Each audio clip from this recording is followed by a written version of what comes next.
तो दोस्तों, ये बात तब की है जब मैं अपने दोस्त के शादी में दोबारा दरभंगा लौटा था। बारात काफी दूर थी, इसलिए पहुंचते पहुंचते रात के करीब 11 बज चुके थे और हल्की बारिश, काला बादल और स्टेशन पूरा खाली था। मेरी ट्रेन लगभग 1.5 घंटे लेट थी, इसलिए मैं स्टेशन पर बैठकर पहुंच रहा था। तभी मेरी नजर सामने वाले स्टेशन पर है, जहाँ एक अकेली लड़की बैठी हुई थी। व्हाइट कपड़े और लंबे बाल और एक हाथ में पुराना सा बैग। वो बिल्कुल चुप बैठी हुई थी, ना इधर देख रही थी ना उधर। मैं सिर्फ जमीन की ओर देख रही थी। मुझे लगा कि कोई यात्री होगी। 15 मिनट बाद भी वो वहीं बैठी हुई थी और तेज बारिश हो रही थी, लेकिन वो वहां से हिली नहीं। तभी प्लेटफॉर्म की लाइट चली गई। पूरा स्टेशन काले अंधेरे में डूब चुका था। लेकिन कुछ देर बाद जब लाइट वापस आई तो लड़की मेरे सामने खड़ी थी। मेरी सांस अटक गई। उसने मेरे पास आके धीरे से बोला कि समस्तीपुर जाने वाली ट्रेन कितनी देर में आएगी। उसकी आवाज बहुत धीमी और ठंडी थी। मैंने डरते हुए बोला, शायद 1 बजे। फिर उसने बोला, जब तक ट्रेन नहीं आ जाती क्या मैं यहाँ बैठ सकती हूँ। मुझे थोड़ा अजीब लगा, लेकिन मैंने बैठने के लिए बोल दी और वो मेरे बगल में आके बैठ गई। तभी उसके बैठते ही मानो मुझे अलग सी ठंड महसूस होने लगी, मानो इतनी ठंड कि किसी ने मेरे बगल में बर्फ रख दिया।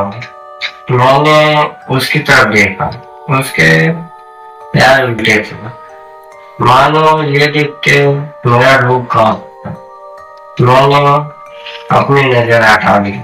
तभी उसने मेरे से धीरे से बोला, डर गए क्या। उसके बाद मैंने अपने आप को समझाया कि नहीं, मैंने गलत देखा होगा।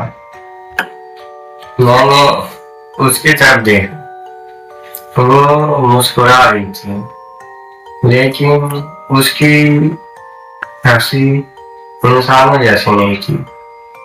उसकी आंखें अजीब थी, आंखों में अलग सा चमक। तभी उसने धीरे से पूछा, तुम कहाँ जा रहे हो। मैंने बोला, मधुबनी। उसने बोला, मैं भी वहीं जा रही हूँ। मेरे को कुछ अजीब लगा और उसका पास बैठना मुझे अच्छा नहीं लग रहा था। वहाँ कोई नहीं था, दूर दूर तक सिर्फ बारिश की आवाज। तभी स्टेशन का स्पीकर चालू हो गया, लेकिन उसमें से कुछ आवाज नहीं आ रही थी। स्पीकर में से अजीब सी घरघराहट। तभी कुछ देर बाद आवाज आई, किसी मानो औरत के रोने की, धीमी। मैं डर के मारे खड़ा हो गया। तभी मैंने देखा वो लड़की बिल्कुल शांत, जैसे कुछ हुआ ही ना हो, ऐसे बैठी हुई थी। तभी उसने धीमे आवाज में पूछा, तुम्हें भी आवाज सुनाई दी क्या। मानो मेरे पैरों तले जमीन खिसक गई। मैंने अपना बैग उठाया और दूसरे बेंच की ओर चल दिया। तभी उस लड़की ने मेरा हाथ पकड़ लिया। उसका हाथ बर्फ जैसा था और उसने मुझे धीमी आवाज में बोला, मुझे अकेला छोड़कर मत जाओ। ये सुनकर मुझे पहली बार उसके अंदर का डर दिखा। अब मुझे लगा कि वह सच में किसी चीज से डरी हुई है। इसलिए मैं बेंच पर दोबारा बैठ गया। तभी थोड़ी देर बाद उसने कुछ बात करना स्टार्ट किया और उसने अपना नाम बताया। मेरा नाम नेहा है और मैं अपने माँ से मिलने जा रही हूँ। लेकिन जब भी मैं उसके घर वालों के या घर कहाँ है ऐसे पूछ रहा था तो मानो मेरी बात को अनसुना कर दे रही थी। तभी मैंने देखा सामने वाले प्लेटफॉर्म पर एक बूढ़ा चाय वाला हमें काफी देर से देख रहा है। वो काफी डरा हुआ था।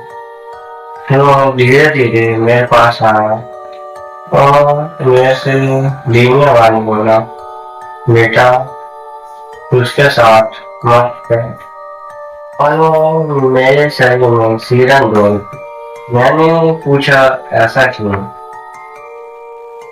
उन्होंने बोला क्योंकि वो लड़की पिछले 2 साल पहले मर चुकी है।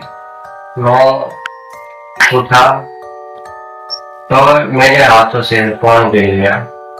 मैंने उनकी तरफ देखा तो उन्होंने धीरे से बोला, बेटा मैं झूठ नहीं बोल रहा क्योंकि मैंने उसे अपनी आंखों से मरते हुए देखा था।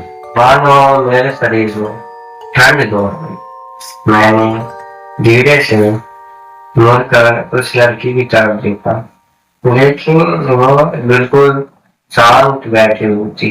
ऐसा लग रहा था कि मानो वह हमारी सारी बात सुन रही थी। उसने मेरी तरफ देखा और हंसी। अब उसकी मुस्कान पहले से ज्यादा गावनी लग रही थी।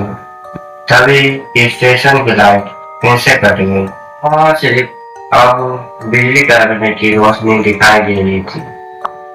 जब जब बिजली कड़कती महसूस होता मुझे कि वो लड़की अब मेरे और भी करीब आ रही है।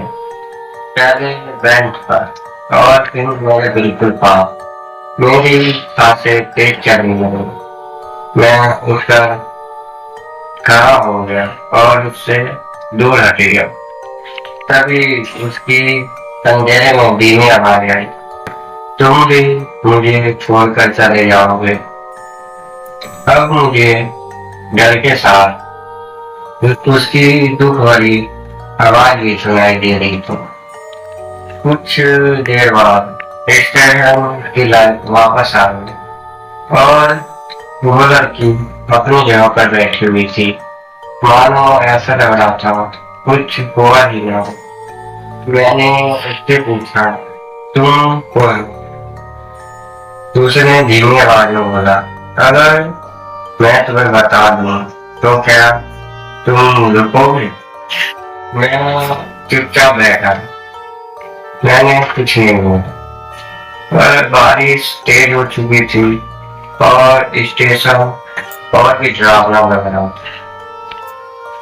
फिर उसने थोड़ी देर बाद बोलना स्टार्ट किया, मैं भी 2 साल पहले इस स्टेशन पर किसी का इंतजार करती थी।